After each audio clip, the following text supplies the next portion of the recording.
2005 में मेरी माताजी का देहांत हो गया और देहांत इसलिए हुआ था क्योंकि उनके पास दवाई करने के पैसे नहीं थे। तो बड़ी माताजी घर पे थी तो मेरे सामने कंडीशन रखी गई कि आपको हम तभी खिलाएंगे खाना जब हम उनको 1500 रुपये महीना देंगे।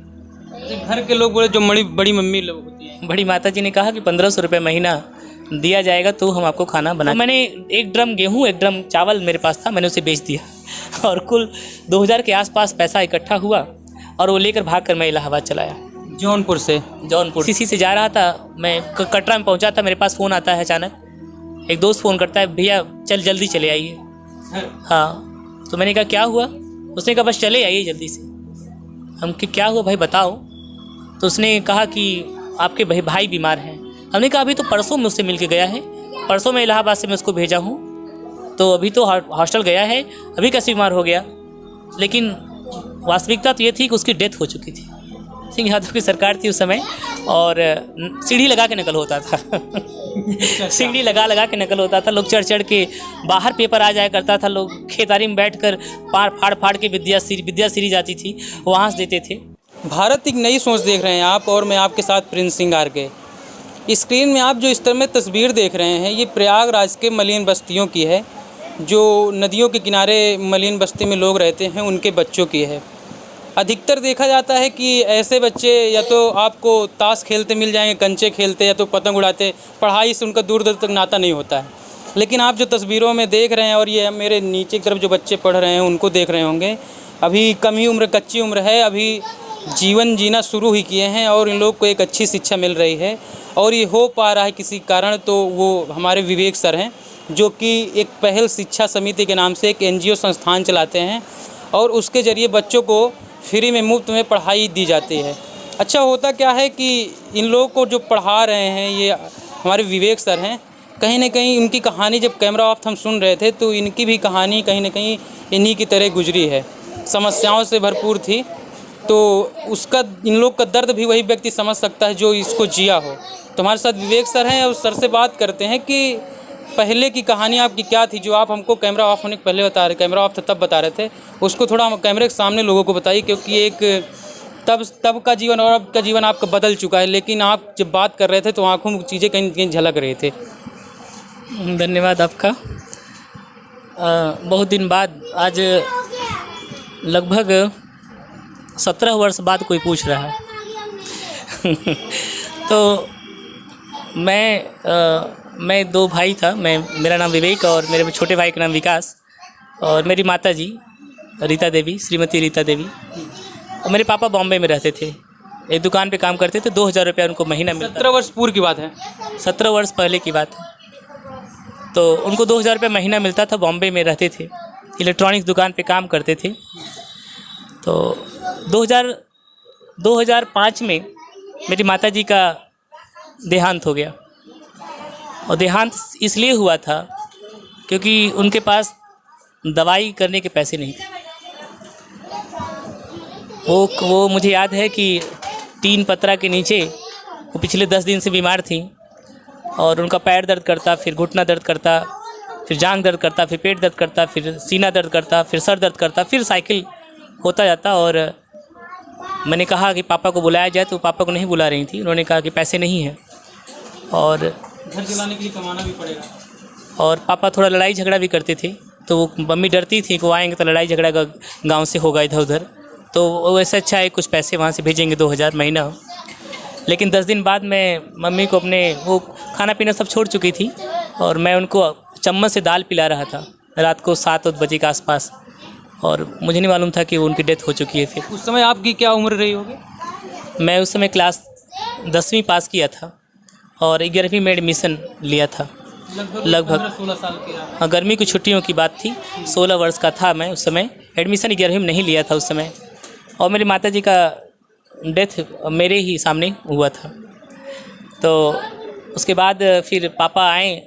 मेरे पापा पहली बार हवाई जहाज़ से आए थे उस समय। नहीं, शायद नहीं आए थे, मैंने उनको जलाया था, इसलिए वो नहीं पहुंच पाए थे। और वो ट्रेन से आए, उनको समय लग गया आने में, वो नहीं आ पाए।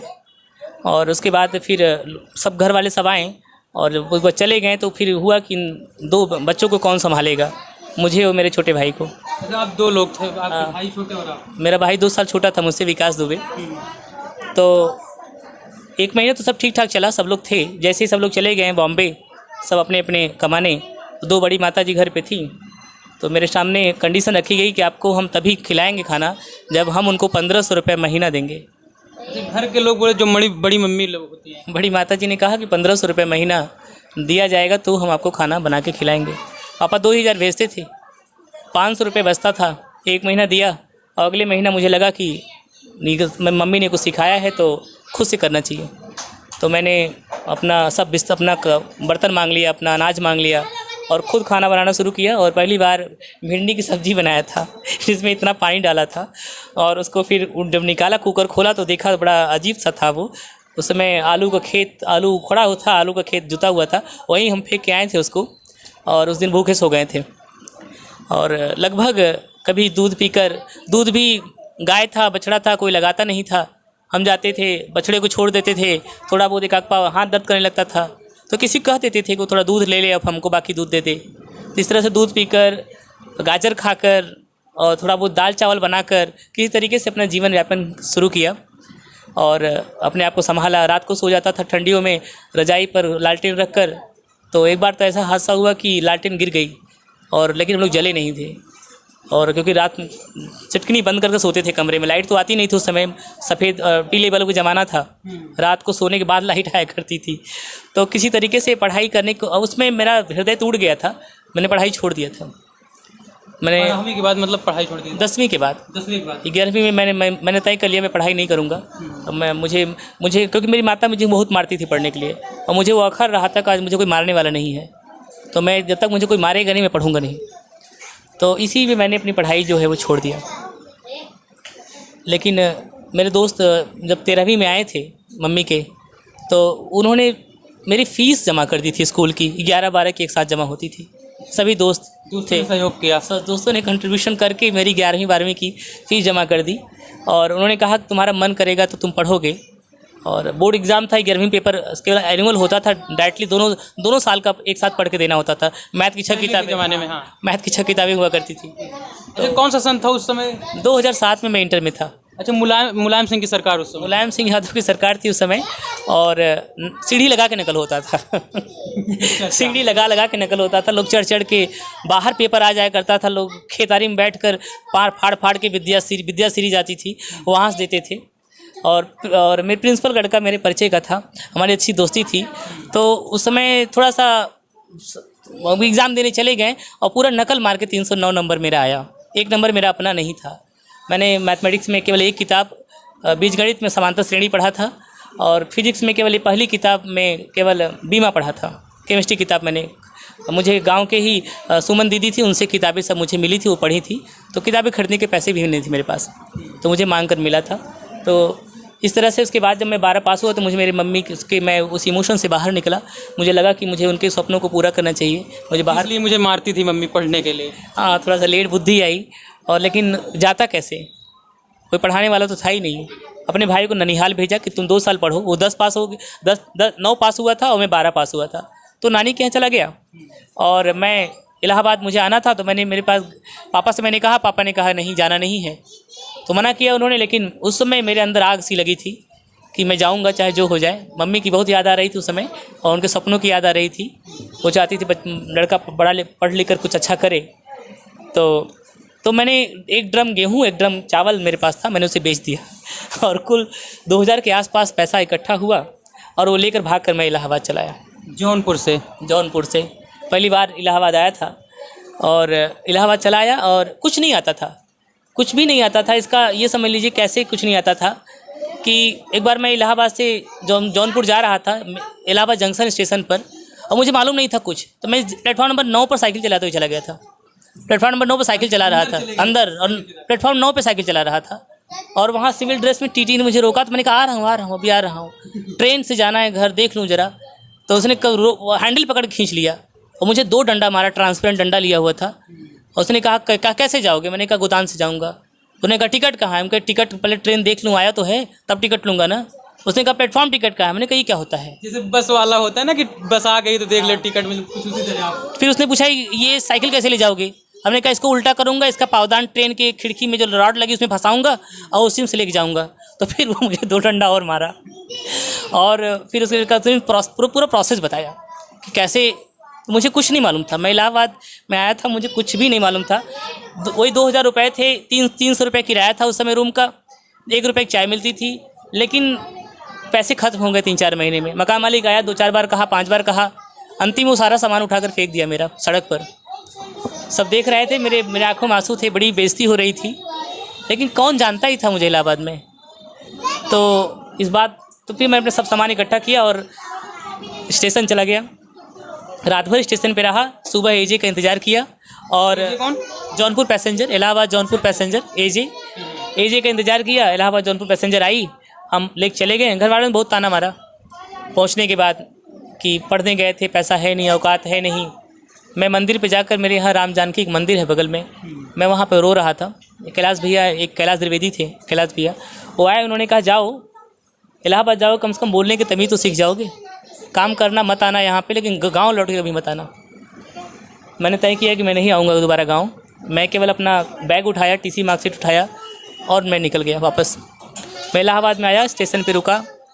स्टेशन पे रुकने के बाद मैं वहाँ पे रात में वहीं सोता, दिन भर ट्यूशन ढूंढता, मुझे ट्यूशन नहीं मिल रहा था। ये आप प्रयागराज की बात कर रहे हैं? प्रयागराज में जब आया वापस लौटकर, तो बैग वहीं पे नहाता था स्टेशन पे, वहीं पर इधर उधर कुछ खा लेता था और ट्यूशन ढूंढता था दोपहरिया में। इलाहाबाद में जहाँ जाता था ट्यूशन, तो वहाँ मुझे लोग गर्मी में बेहाल देकर पानी, 1 कप पानी, 1 गिलास पानी नहीं पूछते थे। अब मैं सोचता था ये कैसा शहर है, ये कहाँ आ गया हूँ मैं, क्योंकि गांव में तो कोई जाता था, गुड़ तो पानी तो पहले ही आता था। यहाँ तो रिश्ते नाते बाद में पूछे जाते, पहले नाश्ता पानी होता था। तो मैं इन सब से बड़ा व्यथित था। फिर बाद में मेरे जीजा हैं, उन्होंने मुझे अपने रूम पर सहारा दिया, रोका और उन्होंने कहा चलो हमारे सीनियर वकील थे, उन तैयारी कर रहे थे कि हमारे सीनियर हैं, उनके यहाँ उनके बच्चों को ट्यूशन पढ़ाओ। तो मैं गया उनके बच्चों को ट्यूशन पढ़ाने के लिए, और मैं हिंदी मीडियम से पढ़ा था। और जब मैंने किताबें खोला तो उसमें सारी किताबें इंग्लिश में थी। सीबीएसई बोर्ड के बच्चे थे। और मैं कभी किताब, गणित की किताब हिंदी इंग्लिश में, विज्ञान की किताब इंग्लिश में, वो सब। मैंने उससे पूछा कि कोई किताब हिंदी में है? एकता नाम था बच्ची का। उसने कहा हिंदी किताब केवल हिंदी में है। और मेरे सामने चैलेंज था कि या तो मैं हाँ कहूँ, अगर मैं ना कहा तो फिर वापस घर का रास्ता, और हाँ मैं कहूँ तो मैं पढ़ाऊँ कैसे? पैसे भी नहीं थे खर्च चलाने के, पैसे भी नहीं थे उस समय। और तब मैंने गणित की किताब खुलवाई, और गणित किताब जब खुला तो मैंने उसमें देखा 1 2 3 इज़ कॉल्ड नेचुरल नंबर। तो मैंने सोचा अरे इसको तो प्राकृतिक संख्या में पढ़ा हुई, तो वो नेचुरल नंबर कह रहा है। तो मुझे लगा गणित में लग रहा है इसको नेचुरल नंबर कहते हैं। नेचुरल का मतलब बस पता था। हाँ, वहीं से लगा कि कुछ न कुछ नेचुरल मतलब प्राकृतिक ही होगा, क्योंकि हिंदी में तो यही था, तो अंग्रेजी में इसको नया नाम है इसका। तो ग्रामर ठीक ठाक थी। पापा को मम्मी मेरी मार मुझे चिट्ठी लिखवाती थी इंग्लिश में। और एक बार तो घटना ऐसी है कि मम्मी ने कहा लिखो गाय बियाई गई है, और मैं कैसे लिखता, मेरा दिमाग चकरा गया, मैं क्या लिखूं। पापा को खत लिखना था कि बछड़ा हुआ है। हाँ, तो गांव का लड़का ठेठऊ भाषा बोलने वाला, तो सर के पास गया। मैंने कहा सर मम्मी ने कहा है गाय बियाई गई है, पत्र लिखना है। उन्होंने कहा क्या बदतमीजी है, गाय ने बच्चा दिया है। तो मैंने कहा ये तो मैं कर ही लूँगा ट्रांसलेशन। तो मेरे लिए चैलेंज था लिखना जो पापा वहाँ समझ जाए।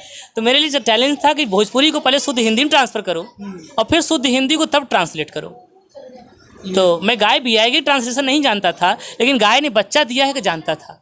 लेकिन मुझे गाय बियाई गई है कि गाय ने बच्चा दिया है ऐसा भी कहते हैं, यह मुझे नहीं मालूम था। तो ट्रांसलेशन अच्छा था, ग्रामर अच्छा था। तो मैंने उनसे कहा कि मुझे पहले पैसे दीजिए, मैं कुछ किताबों को खरीदूँगा और क्या ट्यूशन पढ़ाने गए थे आप? इनका ट्यूशन पढ़ाने गए थे, आदित्य मिश्रा नाम था उनका, हाई कोर्ट में एडवोकेट थे। उन्होंने पैसा दिया, मैंने किताब खरीदा। उनके बच्चों को मैं शाम को 5 बजे से लेकर रात को 10 बजे तक पढ़ाता था। अच्छा, पढ़ाता इसलिए 10 बजे तक था कि उम्मीद थी जाते जाते भोजन मिल जाए। तो उस समय खाने के भी पैसे नहीं होते थे। पैसे नहीं थे, तो जाते जाते उनके घर में खाना बनता था तो कह देते थे कि वे खाना खाते हुए जाओ। तो इसी चक्कर में रोज़ 10 बजे तक रुकता था। तो और मिठाई आती थी तो हमको दे देते थे। तो वहाँ पे इसी तरह से हमने उनको बच्चों को पढ़ाया। इलाहाबाद यूनिवर्सिटी के एंट्रेंस एग्ज़ाम दिया। फर्स्ट ईयर में मेरा 12 नंबर आया 300 में। दोबारा फिर प्रयास किया, मेरा 354 नंबर आया। दोबारा फिर प्रयास किया मैंने, मतलब प्रयास जारी रहा। प्रयास जारी रहा क्योंकि उस समय तो मेरा पूरा समय पढ़ाने में जा रहा था, पढ़ने में जा रहा था। और मैंने इस इंग्लिश स्पोकन कोर्स भी किया था ब्रिटिश में, तो इंग्लिश अच्छी करने के लिए। तो तीसरी बार मेरा सिलेक्शन हुआ, ईसीसी में भी मेरा दाखिला हो गया, दोनों जगह। तो मैं अनुशासन में ही पढ़ सकता था, तो मैंने ईसीसी में एडमिशन ले लिया। और ईसीसी में जब एडमिशन लिया तो, और उस समय फर्स्ट ईयर में था मैं, वहाँ मिड टर्म एग्ज़ाम होता था। 150 होता है mid term exam, half yearly exam होता था कि वहाँ पे अगर जुलाई में एडमिशन लिए हैं तो 6 महीने बाद ही एग्ज़ाम होता था, 150 नंबर का। जब तक मैं किताबों को समझता अंग्रेजी के, तब तक मेरा पेपर आ गया था और मैं 150 में 16 नंबर पाया था। मैं अच्छा, जो बच्चे बाहर हो तिवारी, सबको बोल दो कि अंदर आ जाए, थोड़ा झुक कर आएंगे तो कैमरे के सामने ना आ पाए। बच्चे आ जाएं अपने टीचर वाले। हाँ, उधर मुँह कर लो टीचर सामने। हाँ उधर बच्चे पढ़ाए जी, आगे। तो मेरा 150 में 16 नंबर आया और मैं फ़ेल था। और मैं फ़ेल होने के बाद मैं अपने professor doctor Anil Shukla sir के पास गया और मैं रोने लगा। मैंने उनसे पूछा कि मैं क्यों फ़ेल हो जा रहा हूँ। मुझे होमोजीनियस समझ में आता है, मुझे लीनियर इक्वेशन इन वाई समझ में आता है, सब समझ में आता है। तो उन्होंने कहा बेटा तुम्हें आता है लेकिन तुम्हें 12 का नहीं आता, तुम्हें इंटीग्रेशन नहीं आता, तुम्हें डिफ्रेंशिएशन नहीं आता, समाकलन अवकलन नहीं आता। तो मैं क्या करूँ? नींव मजबूत होती है वो नहीं आता, बाकी आगे का आता है तुम्हें। तो आगे का हम पढ़ा, तो उन्होंने एडवाइस दिया कि अच्छा 12 में पढ़ूँ। तो मुझे समझ में आया कि मेरे साथ 12 में क्या हुआ था। मैंने पढ़ाई नकल करके जो 300 नंबर आए, 399 नंबर आए थे, वो तो मुझे एहसास हुआ कि नकल बहुत बुरी चीज़ है, उसका खामियाजा कभी न कभी भुगतना होता है। मैं 4 साल से भुगत रहा था। 2007 में एडमिशन, फिर मैंने री एंट्रेंस एग्ज़ाम दिया ईसीसी का और मैंने एडमिशन लिया और मैं फिर फेल नहीं हुआ। मेरे बहुत अच्छे मार्क्स आए और मैं पास हुआ। टीचर्स ने बड़ा मुझे समझाया, पढ़ाया, लिखाया। और इलाहाबाद यूनिवर्सिटी के जब एमएससी के एग्ज़ाम देने गया तो मैंने अपनी दीदी को फ़ोन किया था। वो यूनिवर्सिटी से, यहाँ से यूनिवर्सिटी से बीएससी की थी। उन्होंने मुझसे कहा विवेक तुम्हारा सिलेक्शन नहीं होगा। वो मेरे बड़े पापा की लड़की थी। तुम बैंक रेलवे की तैयारी कर लो इधर उधर, और तुम एमएससी मैथ नहीं कर पाओगे। मैंने उनसे फिर कहा ठीक है दीदी मैं कर लूँगा। चैलेंज स्वीकार कर लिया। अब मन में उनसे कहा कि मैं कर लूँगा, लेकिन मैंने नहीं माना और मैंने इलाहाबाद यूनिवर्सिटी का एंट्रेंस एग्ज़ाम दिया और मैं फर्स्ट अटेम्प्ट में ही क्वालिफाई हुआ था। पहली काउंसलिंग में ही मुझे याद है मेरा 73 के आसपास नंबर आया था। पहली काउंसलिंग में ही मुझे बुला लिया गया था और मैंने एडमिशन लिया और मैं पढ़ रहा था। और मेरे भाई को उसी बीच में, जब मैं बीएससी में था तो मेरा भाई इलाहाबाद आ चुका था। मैंने उसको बुला लिया पढ़ाई के लिए। मेरी बीएससी सेकेंड ईयर की बात है। मैंने उसको बुला लिया था और मैं ईसीसी जाता था, उसको होमवर्क देके जाता था और जब नहीं करता रहता था मैं उसे बहुत थप्पड़ लगाता था। मैं उसे, जैसे मम्मी आपको मारती, मम्मी मुझे मारती थी। और उसको ERT की तैयारी करवा रहा था और वो फर्स्ट अटेम्प्ट में मंजन, और यहाँ पे बच्चे भी बीच बीच आके मंजन खरीदने कोई बात नहीं। तो बच्चे मंजन भी खरीदने आते हैं यहाँ पे। बच्चे यहाँ पर जो सामान है वो आधे दाम पे दिया जाता है इनको। अच्छा। अगर कुछ फ्री में नहीं मिलता। पेंसिल 3 की है तो उनको 1.5 रुपये में दिया जाएगा, 1 रुपये में। अच्छा, हाँ, मैं कल पढ़ रहा था, मैं बीच में टोक रहा हूँ, बात हम वहाँ कंटिन्यू करेंगे। यहाँ पे ये लिखा था कि बुक वगैरह भी ले जाते हैं, अगर 10 मिनट भी लेट होता तो आपको शुल्क लगेगा। आते हैं तो शायद 1 रुपये, मतलब होता है कि उनको ना लगे कि हमको मतलब गरीब है तो हमको दान दिया जा रहा है, हम कुछ रुपए लेते हैं। स्वाभिमान बच्चों के अंदर अभी से पनपे और फ्री की चीज़ों को, फ्री कुछ नहीं होता, आपको उसके लिए संघर्ष करना पड़ेगा। तो हम लोग इसीलिए इनको सब हाफ रेट पर देते हैं। दुकान पर दुगने दाम मिलता है, हम लोग आधे दाम पर देते हैं इनको, ताकि ये कह सकें कि हमको मिला नहीं, हमने ख़रीदा है। तो ये था। भाई आपके जब इलाहाबाद आ गए तो मारते थे आप? हाँ, IERT का एग्ज़ाम उसने फर्स्ट अटेम्प्ट में क्वालिफाई कर लिया। IERT इलाहाबाद प्रयाग स्टेशन के पास है और पेपर में फ़ोटो छपा था उसका, रोल नंबर आया था उसका। और उसको लेकिन अच्छा ट्रेड नहीं मिल रहा था तो उसने फैजाबाद से इलेक्ट्रिकल से उसने पॉलिटेक्निक कोर्स में गवर्नमेंट कॉलेज में वहाँ पे एडमिशन ले लिया। मैं ईसीसी से जा रहा था, मैं कटरा में पहुँचा था, मेरे पास फ़ोन आता है अचानक। एक दोस्त फ़ोन करता है, भैया जल्दी चले आइए। हाँ, तो मैंने कहा क्या हुआ? उसने कहा बस चले आइए जल्दी से। हम कि क्या हुआ भाई बताओ? तो उसने कहा कि आपके भाई बीमार हैं। हमने कहा अभी तो परसों में उससे मिल के गया है, परसों मैं इलाहाबाद से मैं उसको भेजा हूँ, तो अभी तो हॉस्टल गया है, अभी कैसे बीमार हो गया? लेकिन वास्तविकता तो ये थी कि उसकी डेथ हो चुकी थी और बाद में लोगों ने बताया कि डेथ हो चुकी है। और वहाँ से तो AP मिश्रा जो जिनके हमें ट्यूशन पढ़ाता था, तब भी पढ़ाता था मैं, और उन्होंने मेरे लिए गाड़ी की व्यवस्था किया, कार की, और बुक किया और उन्होंने भेजा मुझे फैजाबाद। और मैं उसको अपने गोदी में लेके आया था। उसके बाल बड़े अच्छे थे और मैं घर पे लाया था और मैं रो नहीं रहा था, क्योंकि बहुत सदमे से गुजरा हूँ। मेरे आँख से आंसू ही नहीं आ रहे थे। लोगों ने रुलाने का प्रयास किया था, अंत में मेरी नानी ने मुझे रुलाया कह कह के। और पापा ने मुझे कहा कि इस बार तुम मम्मी को जलाए थे अपने, इस बार अपने भाई को नहीं जलाओगे। तो उनके भाइयों ने उनके लिए एरोप्लेन की व्यवस्था किया किराए का, और अभी कुछ महीने पहले की बात है, उस किराए का पैसा मांगा जा रहा था हमसे। कई साल पहले की बात। हाँ, ये बात 2012 की होगी। आज लगभग 10 साल हो गए, 10 साल पहले का पैसा मांगा था। अब पैसा मांगा जा रहा था, तो हमने तो ये कहा हमारे पास पैसे नहीं हैं।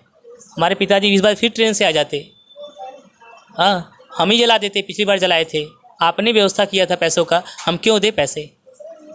तो हमने इस तरह करके हमने उस बात को मना कर दिया पैसे देने से, हमारे पास पैसे है ही नहीं।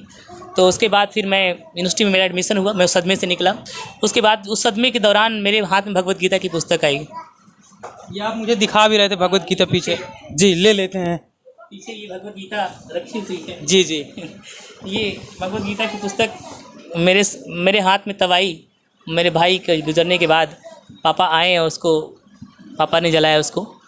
तो मैंने ये 18 अध्याय पढ़ा, और जीवन की इसमें जितनी वास्तविकता लिखी थी सब मुझे सत्य प्रतीत हो रही थी, सब मेरे साथ घटित हुई महसूस हो रही थी। और उस समय मैं इलाहाबाद यूनिवर्सिटी से एसटी जन हॉस्टल में रहता था, और वहाँ से यूनिवर्सिटी जाता था तो पैर चलाने वाले रिक्शे में बच्चे पोस्टर लगाते थे, किसी कोचिंग का प्रचार करते थे, कोई सर्प लेकर भीख मांगता था। जैसे यहाँ पे मैं आपको रोकना चाहूँगा, ये तो एक आप नया जीवन फिर शुरू करते बच्चों को पढ़ाने के, लेकिन क्या होता है आप जिस परिस्थिति से गुजरे हैं, कई बार होता है बच्चे भटक जाते हैं, लेकिन आपने संघर्षमय जीवन कहीं ना कहीं जिया और आगे बढ़ते चले गए। जैसे आपको 12th में नकल हुई तो सर ने बोला बेटा पहले 12th पढ़ो।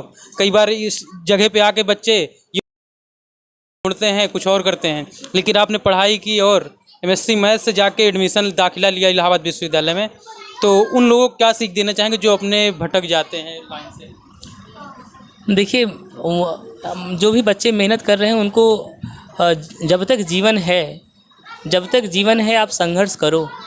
और कहते हैं चिड़िया जब डाल बैठती है तो डाल के भरोसे नहीं, अपने पंखों के भरोसे बैठती है। तो आप अगर संघर्ष करोगे सात्विक भाव से तो ईश्वर आपकी मदद करेगा। मुझे लगता था कि मैं कर रहा हूँ सब, लेकिन मेरे पीछे ईश्वर था जो खड़ा हुआ था इस आंधी तूफान में, और अंत में उसने मुझे भगवत गीता की पुस्तक भी पकड़ा दी, इस बात को एहसास दिलाने के लिए कि मैं हूँ तुम्हारे साथ। और मेहनत करें, और जब तक जीवन है संघर्ष करें, हार नहीं माने, क्योंकि यहाँ पर हार मानने वालों की कोई पूछता नहीं है। क्योंकि हम लोग ये जहाँ पे हैं यमुना नदी बगल में है, और यमुना पुल भी शायद पास में है। अक्सर घटनाएं सुनने में आती है कि यमुना पुल से छलांग लगा दिया लोगों ने, आत्महत्या कर ली, कुछ ऐसे भी लोग होते हैं। देखिए, उनके लिए मैं ये कहना चाहूँगा एक छोटी सी कहानी के माध्यम से, कि एक आदमी ऐसे ही परेशान होकर नदी से कूदने जा रहा था, और एक किसी महात्मा ने उसका हाथ खींच लिया।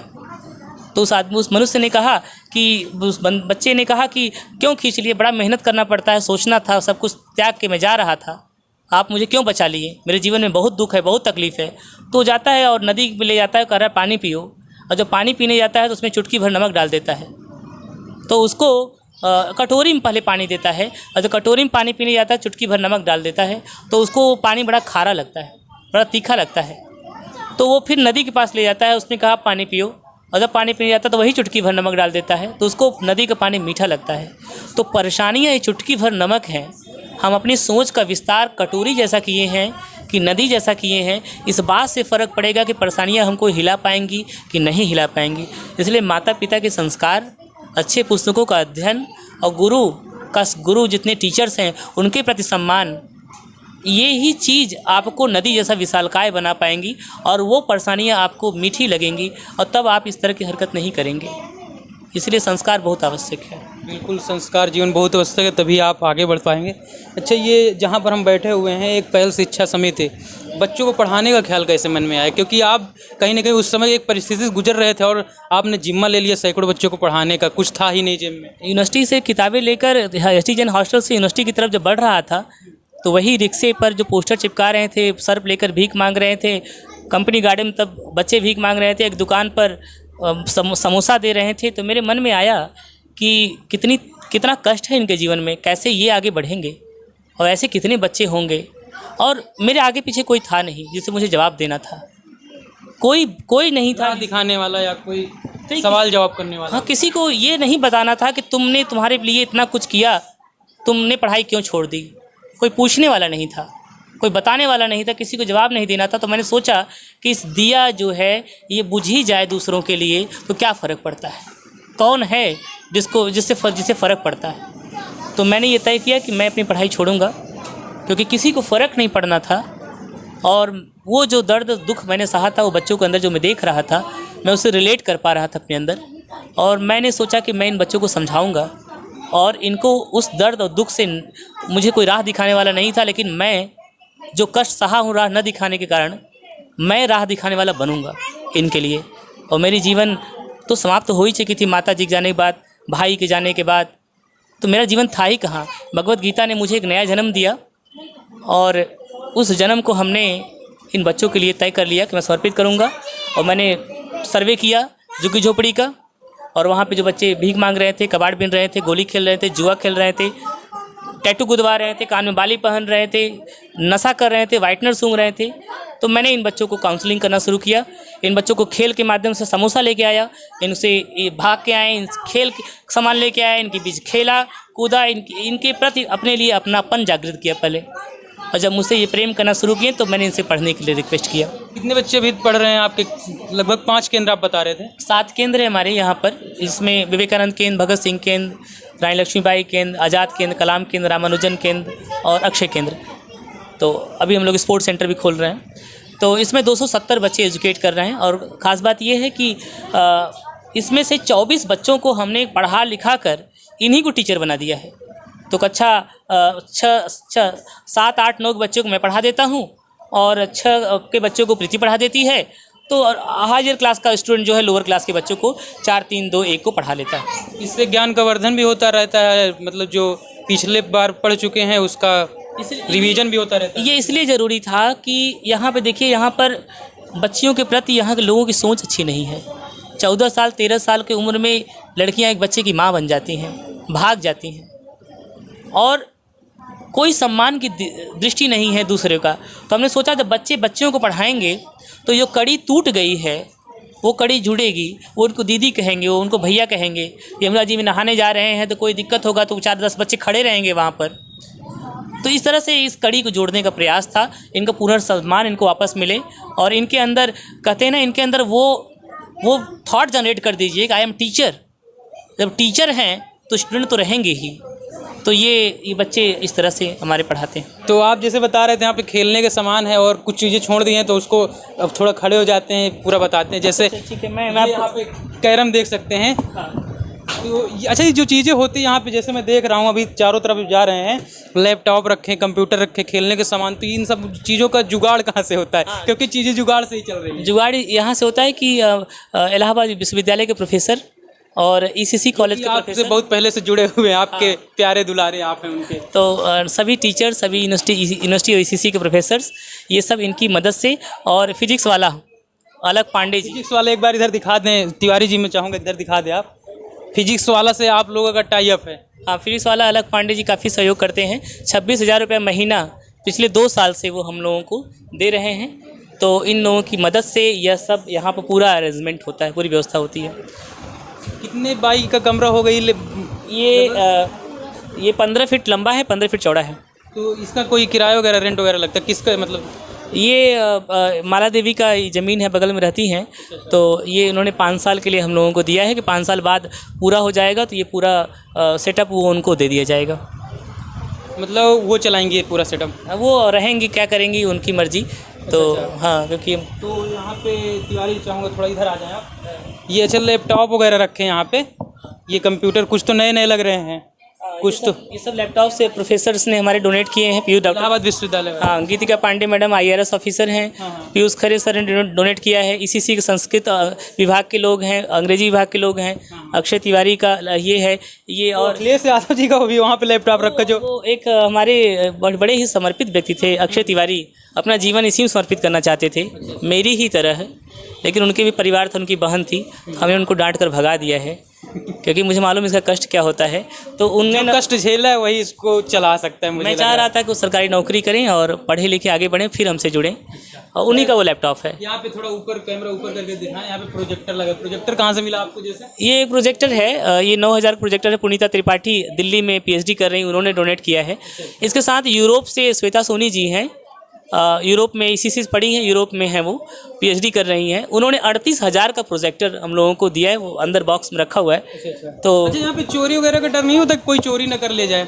पहले बहुत डर था, बहुत सारे लोग क्रिमिनल थे यहाँ पर, क्राइम करते थे। ऐसा कोई आरोप, मलिन बस्ती भी कहते हैं कि रोजगार नहीं मिलता, तो लोग कुछ भी, ऐसा कोई आरोप नहीं जो मेरे ऊपर न लगा हो, और ऐसा कोई मुझे घेर लिए मारने के लिए और कटारा लेके घेर लिए हैं। तो यहाँ पे चोर भी रहते हैं। तो लेकिन अभी वो लोग जो हैं, अब यहाँ पे पहले तो ऐसा था, लेकिन अब उसकी रक्षा करते हैं। ये बता देते हैं कि भाई आपके यहाँ कल चोरी होने वाली, परसों चोरी होने वाली है, थोड़ा संभल कर, बाहर की टीम आएगी। बाकायदा पूरा बनता था, मैप तैयार होता था, किस दिन चोरी करना है तो उसमें से कोई लीक कर देता। हाँ, इसीलिए हम लोगों ने कैमरा लगवा दिया है। आप इन्हीं के बच्चों के लिए कर रहे हैं? हाँ, लेकिन हमने कैमरा लगवा दिया है, भी कैमरा बिगड़ा हुआ बनने के लिए गया है, और इन्वर्टर की व्यवस्था कर दिया है ताकि सब चीज़ें सुचारू ढंग से चलती यहाँ पे मैं मशीन देख रहा हूँ, सिलाई मशीन, तो उसका क्या काम होता है? ये सिलाई मशीन, हम लोग सिलाई सेंटर खोले थे 4-5 सिलाई मशीन के साथ। महिलाओं को दिक्कत हो रही थी, तो उस सिलाई सेंटर को लोगों ने आग लगा दिया। तो के लोगों ने अब पड़ोस में खोले थे, तो लोगों ने आग लगा दिया उसको, पता नहीं कौन था, पता नहीं चला बस। हाँ, कुछ पड़ोसी कुछ आगे बढ़ रहे थे, सीख रहे थे, तो आग लगा दिया, और तब से वो सेंटर भी बंद पड़ा है आर्थिक समस्याओं की वजह से। जब पुनः जब बनेगा तो फिर से सिलाई मशीन के साथ ही आगे बढ़ेगा। हम लोग काफ़ी स्पोर्ट्स सामान इसमें रखे हुए हैं। थोड़ा खोल के दिखा दीजिए फिर। इसमें बहुत सारे स्पोर्ट्स के सामान हैं, जो कि अभी स्पोर्ट्स तो होगी तो वहाँ पर ये किया जाएगा। तो ये सारे स्पोर्ट, ये पूरा रैक तो बच्चों को पेंसिल रबड़ कटर से बॉक्स से भरा हुआ है, और ये दोनों रैक पूरा स्पोर्ट से भरा हुआ है। 7 केंद्र आप बता रहे चलते, तो मतलब उन सभी का सामान यहाँ पर ज़्यादातर नहीं, सभी केंद्रों का सामान सभी केंद्रों में है। अच्छा, अलग अलग ये यहाँ के केंद्रों का सामान है। यहाँ पे देख सकते हैं, जो अभी बीच में एक बच्चा आया था टूथपेस्ट लेने, जैसे ये 10 रुपये का मंजन मिलता है तो उसे 5 रुपये में दे दिया जाएगा। ये प्रोजेक्टर है जो बाहर से आया है। अच्छा, 38,000 का प्रोजेक्टर श्वेता सोनी जी ने वहाँ से भेजा है। तो ये सब यहाँ पे देख सकते हैं पेंसिल वगैरह, तो सारी सुविधाएं बच्चों को यहाँ काम, केवल घर से आना, यहाँ पे शिक्षा ग्रहण करने, सारी चीज़ें यहाँ मिल जाएंगी। सब चीज़ है। कोई ऐसी सुविधा जो कि बच्चों को बाहर बच्चों को उपलब्ध हो, यहाँ न हो, ऐसा संभव नहीं है। सारी फैसिलिटीज़ इन बच्चों के लिए यहाँ पे है। तो चलिए, यहाँ पे आप देख रहे थे कि एक पहल शिक्षा समिति यहाँ पे विवेक दुबे भैया जी हैं जो कि चलाते हैं, और जैसे लोग 100 Mbps इंटरनेट कनेक्शन भी लगा कर रखा है यहाँ पर। तो इसका तो बच्चे यूज नहीं कर पाते। नहीं, ये लोग यहाँ पे जैसे बच्चियाँ पढ़ती हैं, कंप्यूटर पे इंटरनेट के कनेक्ट करके, ये लोग विश्वविद्यालय की जो बच्चियाँ हैं वो लोग यहाँ पढ़ती हैं अपना, और लोग PPT बनाते हैं, MS एक्सेल, MS पावरपॉइंट सीख रहे हैं। तो ये सब इंटरनेट कनेक्शन के थ्रू। और दूसरी वीडियो में हम वो एक चीज़ यहीं मलिन बस्ती से एक और आपको दिखाएंगे। यहाँ की 3 बच्चियों ने, पहली बार हुआ है कि 7,000 की आबादी में 3 बच्चियाँ ग्रेजुएट हुई हैं। इलाहाबाद मेन कैंपस से इन बच्चियों ने 91%, 83% और अंकों के % हाँ, इससे स्कोर किया है। और उसमें से एक बच्ची जो 91% से स्कोर हुई है, एक पहल शिक्षा समिति की अकाउंटेंट बनी है। अच्छा, एक चीज़ और दिखाना चाहेंगे, थोड़ा कैमरा इधर घुमाए तिवारी जी। बहू, तुम्हारा नाम क्या है? सानिया। कितने साल की हो? 12 साल की। ये कौन सी क्लास वालों को पढ़ा रहे हो? 3। तो आप कौन सी क्लास में हो? 7th में। तो देख सकते हैं 7th क्लास की बच्ची और क्लास 3 की बच्चों को पढ़ा रहे। जैसे अभी पांडे जी बता रहे, दुबे जी बता रहे थे कि मतलब यहाँ पे बच्चों को जो पढ़ते हैं वही बच्चे, मतलब बाल शिक्षक शिक्षिकाएँ हैं, ये बाल टीचर्स हैं। 24 बाल टीचर्स हैं, जो 24 बच्चे मिलकर 200 बच्चों को पढ़ाते हैं। और चलिए, अंत में ये कहना चाहेंगे कि जैसे जो लोग वीडियो देख रहे हैं, अगर मदद करना चाहें आपको, तो कैसे कर सकते हैं? हम लोग का पर्सनल एक पल शिक्षा समिति का एक, चूँकि NGO है तो उसका एक अकाउंट है। उस अकाउंट पे फेसबुक पर कोई अकाउंट नंबर बताइए, हम डिस्क्रिप्शन में लिखेंगे। जो लोग मदद करना चाहें, या तो पेटीएम करना चाहें, फ़ोन पे करना चाहें। हाँ, तो मुझे अभी याद नहीं है अकाउंट नंबर। तो आप हमें बाद में बताइए। हाँ, बाद में बताएंगे आपको। तो इस वक्त हम लोग प्रयागराज के यमुना नदी के बगल में थे। यहाँ पे NGO चलता है, विवेक भाई चलाते हैं, और इसी तरह 7 सेंटर है। और अगले वीडियो में आपको मिलाएंगे यहाँ की 3 बच्चियाँ हैं जिन्होंने अभी हाल ही में इलाहाबाद विश्वविद्यालय से ग्रेजुएशन। अब हमारे वीडियो का नोटिफिकेशन पाइए सबसे पहले हमारे ऐप से। हमारे ऐप को प्ले स्टोर से डाउनलोड करने के लिए डिस्क्रिप्शन में दिए गए लिंक पर जाइए और हमारे ऐप को इंस्टॉल करिए, क्योंकि ये बिल्कुल फ्री है।